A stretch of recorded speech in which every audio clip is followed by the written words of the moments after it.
Apte més C1, unitat 8, exercici 7. De fet, els registres de fuster són múltiples. De vegades en parla el fuster periodista que s'ha de guanyar la vida fent articles de premsa.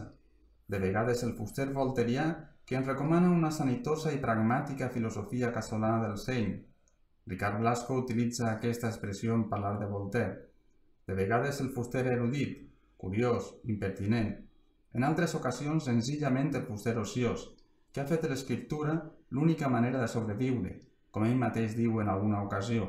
Però, sobretot ens parla sempre el fuster irònic, que ha fet de l'antidogmatisme i la pràctica permanent del dubte una manera d'entendre la vida.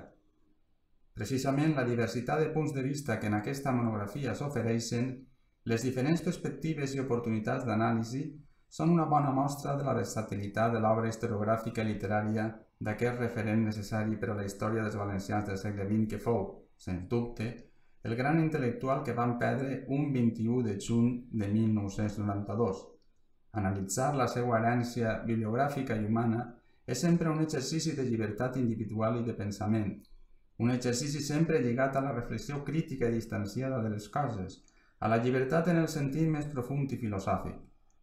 Parlem de la llibertat de pensament, de la llibertat il·lustrada i moderna, expressió d'una personalitat àvida d'erudició i de neguit pel qual està passant al seu voltant, però també descobridor de la memòria històrica i de determinades claus d'una col·lectivitat humana com és el poble valencià.